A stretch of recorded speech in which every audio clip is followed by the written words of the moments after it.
Hello students, स्वागत है आप सभी का आपके अपने धैर्य क्लासेस में। तो आज हम अपने नेक्स्ट लेक्चर के साथ यहाँ पे उपस्थित हैं और आज हम देखने जा रहे हैं कॉन्सेप्ट ऑफ इकोसिस्टम। हमने इकोसिस्टम के बारे में और इकोलॉजी के बारे में, इन्वायरमेंट के बारे में हमने प्रीवियस लेक्चर्स में डिस्कस किया हुआ है। आपने पहला लेक्चर अगर देखा हुआ है तो आपको बेसिक चीज़ें पता होंगी। हमने कुछ इकोलॉजी और इन्वायरमेंट से रिलेटेड लेवल्स भी डिस्कस किए हैं, उनके पूरे पार्ट्स अवेलेबल हैं हमारे प्लेलिस्ट पे, आप वहाँ से जाके देख सकते हैं। चलिए आज स्टार्ट करते हैं आज का topic, concept of ecosystem. Hope so कि आप सब अपना नोट्स प्रिपेयर करेंगे क्योंकि आपके थ्योरी एग्जाम के से बहुत ही ये बेनिफिशियल होने जा रहा है, क्योंकि हम टू द पॉइंट आज डिस्कस करने जा रहे हैं concept of ecosystem. Okay, so let's start. Concept of ecosystem, इसका डेफिनेशन देख लेते हैं। ये टू द पॉइंट है, आपको ऐसे ही लिखना पड़ेगा क्योंकि ये डेफिनेशन है, इसमें कोई भी वर्ड्स आपको इधर उधर नहीं करने चाहिए। जो भी डेफिनेशन होता है उसको टू द पॉइंट ही लिखना चाहिए, ठीक है। तो देखते हैं डेफिनेशन क्या है इसका। The living community of plant and animals in any area together with the non living components of environment like soil, air and water constitute the ecosystem. ठीक है, तो चलिए इसका आगे देख लेते हैं हिंदी में भी क्या है इसकी परिभाषा। किसी भी क्षेत्र में पौधों और जानवरों के जीवित समुदाय पर्यावरण के निर्जीव घटकों के साथ साथ मिट्टी, हवा और पानी पारिस्थितिकी तंत्र का निर्माण करते हैं।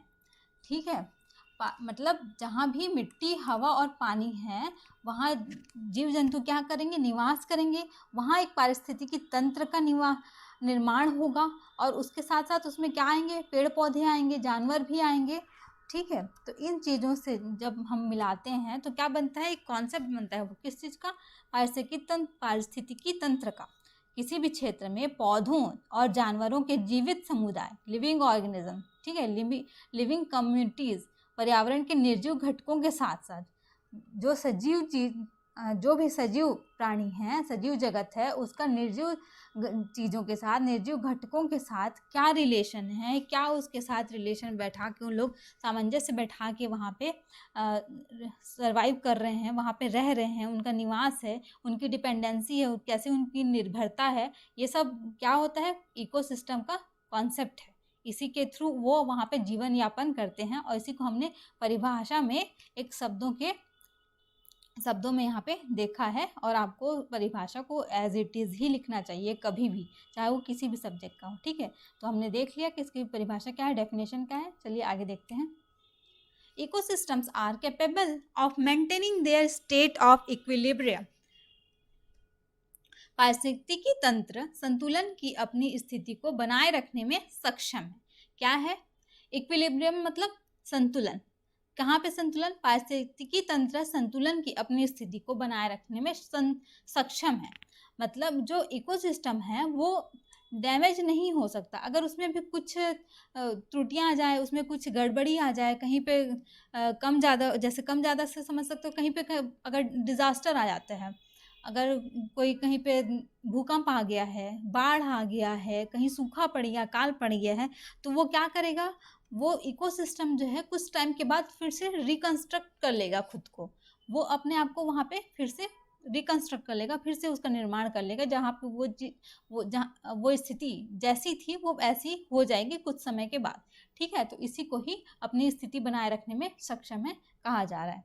ठीक है, जैसा भी आप खुद देखते हैं कि कभी बाढ़ आ जाता है तो पूरा आसपास का एरिया जो है, नदी के किनारे जो है, वो क्या होता है, तहस-नहस हो जाता है।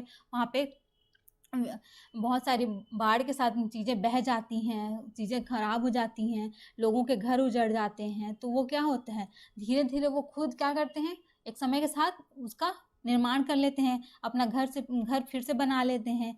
जो भी वहाँ आसपास चीज़ें थी, जैसे किसी के व्यापार था, जैसे मछलियों का व्यापार है, तो वो सब चीज़ें क्या होंगी, वो फिर से एक समय के बाद वहाँ पे डेवलप हो जाएंगे। तो इसी को कहा गया है कि अपनी स्थिति को बनाए रखने में सक्षम है। They can regulate their own species structure functional processes. वे अपनी प्रजातियों की संरचना, कार्यात्मक प्रक्रियाओं को विनियमित कर सकते हैं। क्या कर सकते हैं, वो अपनी संरचना कार्यात्मक प्रक्रियाओं को विनियमित कर सकते हैं। वे अपनी प्रजातियों की, मतलब अपनी स्पीसीज से रिलेटेड उनके जो भी कार्य हैं उनको एक दूसरे से वो सामंजस्य बिठा के चलते हैं। ठीक है, जैसे आप स्पीसीज समझ सकते हैं ना, स्पीसीज क्या होती है, जैसे कि आप छिपकली को जानते हैं, छिपकली, मगरमच्छ, क्रोकोडाइल और घड़ियाल, ये सब चीज़ें सुनी हुई है ना, तो ये सब क्या करते हैं, स्पीसीज हैं, एक ही प्रजाति से बिलोंग करती हैं। ठीक है, this capacity of ecosystem of self regulation is known as homeostatics. क्या हमने यहाँ पे देखा, अपनी स्थिति को बनाए रखने में सक्षम है, इक्विलिब्रियम का स्टेट है उसको वो खुद डेवलप कर लेता है, तो उसी को कहा गया है कि वो उस चीज को क्या कहा जाता है, capacity of ecosystem of self regulation is known as homeostatic. इस सक्षमता को एक नाम से जाना जाता है, जो आपके इन्वायरमेंट के में एक वर्ड यूज करेंगे आप इस सक्षमता के लिए, होम्योस्टैटिस। ठीक है, स्वनियमन के पारिस्थितिकी तंत्र की क्षमता को होम्योस्टैटिस के रूप में जाना जाता है। Okay, classification of ecosystem. Ecosystem को हम कुछ भागों में डिवाइड करते हैं, उसके कुछ भाग हैं, क्योंकि इकोसिस्टम क्या है, बहुत सारे इसमें पार्ट्स होंगे, तो उनको हमने अलग अलग पढ़ेंगे ताकि हमें अच्छे से उसको समझ सकें और उनके बारे में जान सकें। जैसे कि terrestrial ecosystem and aquatic ecosystem. Terrestrial मतलब होता है कि आप सिंपल शब्दों में समझना चाहें तो लैंड एरिया, क्या होता है, लैंड एरिया होता है जो जहाँ मिट्टी पाई जाती है, वो मिट्टी किसी भी रूप में हो सकती है। और एक्वेटिक मतलब वाटर से रिलेटेड जहाँ भी जो चीज़ें होंगी, वहाँ का इन्वायरमेंट होगा, वो सब क्या होगा, एक्वेटिक इकोसिस्टम के अंतर्गत आएगा, चाहे वो कहीं भी हो, पानी कहीं भी हो सकता है, किसी भी फॉर्म में हो सकता है। और टेरेस्ट्रियल मतलब वो जमीन में होगा, सॉइल में होगा, मिट्टी में होगा। ठीक है, तो इसी तरीके से टेरेस्ट्रियल इकोसिस्टम में कौन कौन से पार्ट्स आएंगे, जैसे इसमें फॉरेस्ट आएगा, फॉरेस्ट मतलब जंगल, वन। डेजर्ट्स आएंगे मतलब रेगिस्तान मरुस्थल आएगा। ठीक है, सूखा जहाँ पे होगा। ग्रासलैंड घास के मैदान आएंगे, जैसे यहाँ पे क्या है, रेगिस्तान है, मरुभूमि है, ये घास है, ये फॉरेस्ट है, मतलब क्या है, फॉरेस्ट है। ये ग्रासलैंड है, यहाँ पे क्या है, माउंटेन्स हैं। ठीक है, तो माउंटेन्स अलग अलग तरीके के होते हैं, कहीं पे बर्फ की चादर ढकी होती है तो कोई सूखा माउंटेन भी होगा, लेकिन वो माउंटेन ही आएगा। ठीक है, इस तरीके से घास के मैदान, वन, ये सब किस में आएंगे, टेरेस्ट्रियल, क्योंकि इन सब ये चीज़ें कहाँ पाई जाएंगी, जहाँ पे मिट्टी होगा वहीं तो पाई जाएंगी।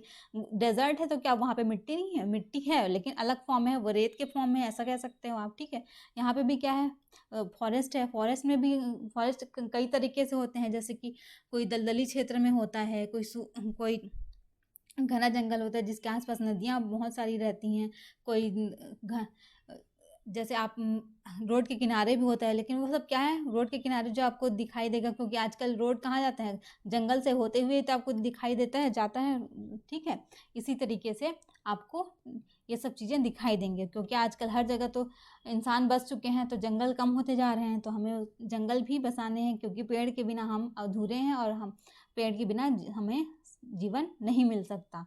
ठीक है, तो हमें पेड़ को बचाना ज़रूरी है, क्योंकि उसी से हम ऑक्सीजन लेते हैं। अब देखते हैं एक्वेटिक इकोसिस्टम में। एक्वेटिक इकोसिस्टम में क्या होंगे, इसमें फ्रेश वाटर आएगा, इसको भी दो पार्ट में डिवाइड कर लिया गया, एंड मरीन वाटर।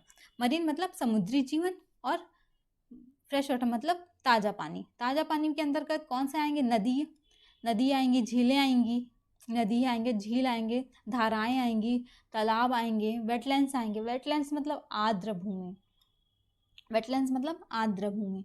आर्द्र भूमि के बारे में हम डिस्कस करेंगे, बट वो किसी अच्छे लेक्चर के साथ हम उपस्थित होंगे, छोटे फॉर्म में इसको डिस्कस नहीं करेंगे। ठीक है, वेटलैंड्स को। ओशियन आएगा मरीन वाटर में। मरीन वाटर में क्या आएगा, ओशियन एंड एस्चुरीज। हमने लास्ट क्लास में आपको एक क्वेश्चन भी दिया था डेल्टा एंड एस्चुरीज के बारे में। आई होप आप लोगों ने उसके बारे में कुछ रिसर्च किया होगा कि वो क्या होता है डेल्टा और एस्चुरी। तो हम यहाँ पे छोटा सा डिस्कशन कर लेंगे। जैसे हमने देखा कि फ्रेश वाटर क्यों कहा, ताज़ा पानी क्यों कहा जा सकता है, क्यों, क्योंकि हम इसे पी सकते हैं, ये एडिबल वाटर हो सकता है, आप कह सकते हैं, क्योंकि रिवर के वाटर को आप पी सकते हो, कैसे भी हो, आप उस अगर कहीं पे साफ दिख रहा है, अगर कहीं गंदगी नहीं है, अगर वो मवेशियों के लिए या किसी काम के लिए यूज़ नहीं हो रहा है, तो वहाँ का नदी का पानी क्या हो, वो बहुत साफ़ होता है, उसे हम डायरेक्टली पी सकते हैं। और लेक के पानी भी ऐसा ही होता है, क्योंकि ये बहता रहता है, ये सब पानी क्या है, स्टेबल नहीं रहता, ये बहता रहता है। ठीक है, पॉन्ड्स में क्या, अगर वहाँ पे स्थिर है, पानी क्या है, तो उसमें की जो भी गंदगी होती है वो क्या होती है, नीचे बैठ जाती है और वो धीरे धीरे उसमें से भी फिल्ट्रेशन हो जाता है और वो पानी भी हम पी सकते हैं। इन द सेंस वो कौन सा जगह पे है वो भी डिपेंड करता है, ठीक है। आजकल के पॉन्ड्स के तरह नहीं, पहले के पॉन्ड्स होते थे जो साफ करते थे, ठीक है। तो इस तरीके से ये सब फ्रेश वाटर है। मरीन वाटर क्या होता है, मरीन वाटर में ओशियन आता है, ओशियन का पानी क्या होता है, खारा होता है, जिसको हम पी नहीं सकते, वो पीने लायक नहीं होता है, हम डायरेक्टली उसको नहीं पी सकते, ठीक है। ओशियन एस्चुरीज भी कहाँ पाई जाती हैं, समुद्र के किनारे ही पाई जाती हैं, तो इसका पानी भी खारा ही होता है, ठीक है, इसका पानी भी खारा होता है। अब आपने देख लिया कॉन्सेप्ट ऑफ इकोसिस्टम। इतना ही आप अगर किसी अपने 5 नंबर के क्वेश्चन में भी डिस्कस कर लेंगे, उसकी क्लासिफिकेशन बता देंगे और इसके बारे में आप कुछ पॉइंट्स बना के लिख लेंगे, जैसे हमने यहाँ पे 3 पॉइंट्स डिस्कस किए थे और उसका डेफिनेशन लिख लेंगे, तो इतना क्या है, पर्याप्त है। और उसके बारे में एग्जाम्पल देना बिल्कुल ज़रूरी है। एग्जाम्पल को आप जितना भी अच्छे से समझा सकें वो आपके एग्ज़ाम के लिए बहुत ज़्यादा बेनिफिशियल होता है, ठीक है। हमने डेल्टा और एस्चुरी के बारे में बात की थी। तो डेल्टा वो क्षेत्र होता है जहाँ पे कोई नदी समुद्र मिलने से पहले, जैसे ये समुद्र है और ये नदी बह के आ रही है, तो ये नदी यहाँ पे क्या होगी, ये नदी यहाँ पे पूरी तरीके से फैल जाएगी। इस तरीके से क्या होगा, डेल्टा का निर्माण होगा। यहाँ पे इसकी कई सारी धाराएं बन जाएंगी और इसे हम डेल्टा कहेंगे, ठीक है। जैसे गंगा डेल्टा है जो कि बंगाल के आसपास के क्षेत्र में पाया जाता है, ठीक है। सुंदरबन जो आपने सुना होगा वो इसी गंगा डेल्टा पर ही बसा हुआ है। और एस्चुरीज क्या होती है, वो समुद्र पे जाने, अगर समुद्र है और नदी इधर से बह के आ रही है तो ये क्या होती है, और सक्रिय हो जाती है, बहुत ही पतली धारा में बन जाती है। अगर ये बड़ी धारा है इधर से तो ये आते हुए क्या होगी, पतली हो जाएगी, इसे हम एस्चुरी कहेंगे, ठीक है। ये दोनों में डिफरेंस है। तो आज आपने देखा concept of ecosystem. Next topic के साथ हम आएंगे अगले लेक्चर में, ठीक है। So wait for the next lecture. Thank you. Happy learning, stay focused and connected via our YouTube channel Dhairya Classes. Subscribe this channel for more updates.